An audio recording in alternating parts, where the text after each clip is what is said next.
nós temos em destaque 3 temas principais em nosso estudo de hoje. O primeiro deles diz: as orações de louvor e ação de graça são essenciais à vida do cristão. Estar sempre louvando e agradecendo a Deus por tudo que Ele tem feito na nossa vida.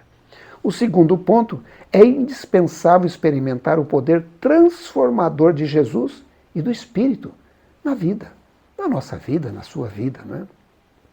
Experimentar o poder do Espírito Santo na vida. Que coisa maravilhosa. E o terceiro ponto: como verdadeiros cristãos, conhecendo e experimentando o poder de Cristo, podemos viver livremente nele, sem temer os poderes rebeldes deste mundo. Depois, então, de fazer uma síntese sobre Cristo e louvar a Deus pelo seu plano de salvação este em Cristo Jesus, Paulo, em Efésios, aqui no capítulo 1, dos versos 15 a 23, assegura a seus irmãos e às suas irmãs em Éfeso que ele está orando por eles, orando para que eles continuem a experimentar a salvação por meio do ministério do Espírito Santo na vida deles. E nós vamos ver esse relato na primeira parte do nosso estudo. Essa primeira parte do nosso estudo tem como título Oração e Ações de Graça. Oração e Ações de Graça. E eu gostaria de ler para vocês, na Bíblia, a mensagem, esses versos do capítulo 1, dos versos 15 ao verso 23. Diz assim: é por isso que da primeira vez que ouvi falar da plena confiança que vocês têm no Senhor e do amor que dedicam a todos os seguidores de Jesus, não pude parar de dar graças a Deus por vocês. Toda vez que oro, penso em vocês e dou graças.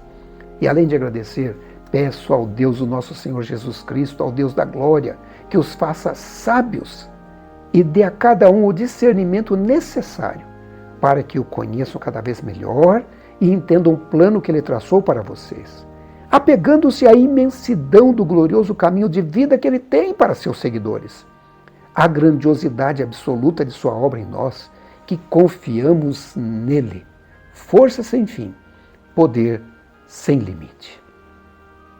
E ele continua dizendo: toda essa força vem de Cristo. Deus o levantou da morte e o estabeleceu num trono nos altos céus, no governo do universo. Tudo, das galáxias aos planetas, de forma que nenhum nome, nenhum poder está fora do alcance de sua soberania. E isso não é provisório, será assim para sempre. Ele está no comando de tudo e tem a palavra final a respeito de tudo. No centro de tudo, Cristo governa a igreja. A igreja não é periférica em relação ao mundo. O mundo é que é periférico em relação à igreja. A igreja é o corpo de Cristo. Por esse corpo ele fala, age e preenche tudo com sua presença.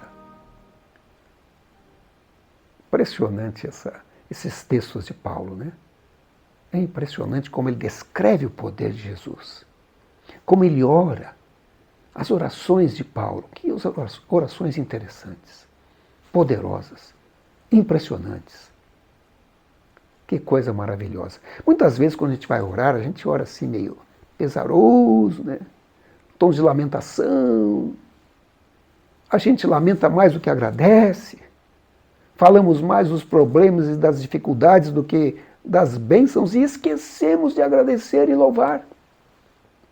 E quando a gente lê o que Paulo escreveu, a gente percebe que a ação de graças é a língua original da oração. Guarde aí.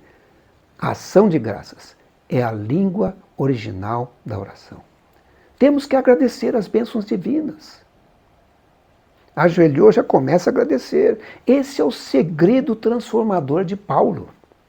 A oração, diz ele, é a chave do louvor e da ação de graças. Na verdade, Paulo disse em Efésios capítulo 1, verso 16, eu não cesso de dar graças por vocês, mencionando-os nas minhas orações. Aliás, você já agradeceu hoje? Não agradeceu ainda? Vamos fazer uma pausa para louvar e agradecer? Vamos orar. Querido Pai, eu te louvo por tua bondade na minha vida. e na vida dos que estão assistindo nesse momento. Eu te agradeço pelo dom da vida, por te conhecer, por estar estudando a tua palavra nesse momento. Louvado seja o nome do Senhor Jesus. Amém. É bom louvar e agradecer, não é verdade? A gente sente muito bem fazendo isso. Em Efésios 3, versos 14 a 21, na versão da Bíblia Mensagem, diz assim: minha resposta é ajoelhar-me na presença do Pai, o magnífico Pai dos céus e da terra. Não me canso de pedir que Ele os fortaleça pelo seu Espírito, não com força humana, mas com seu glorioso poder interior.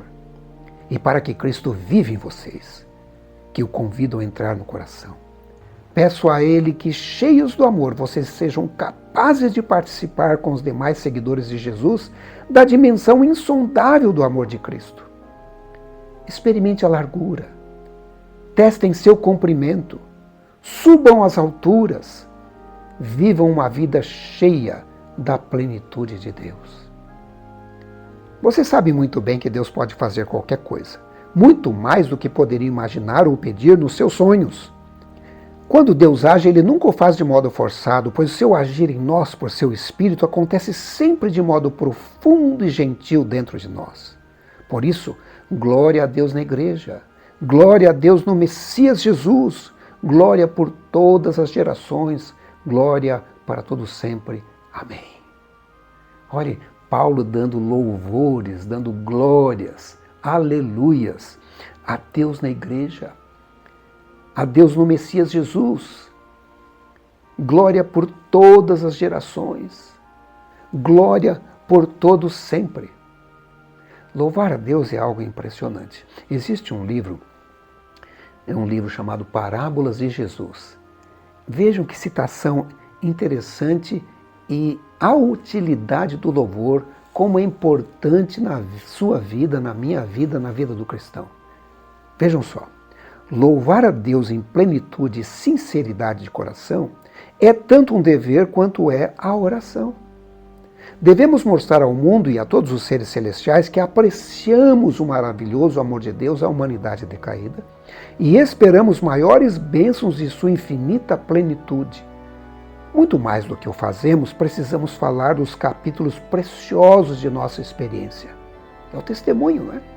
Depois de um derramamento especial do Espírito Santo, nossa alegria no Senhor e nossa eficiência em seu serviço aumentariam grandemente com o recontar sua bondade e suas maravilhosas obras a favor de seus filhos.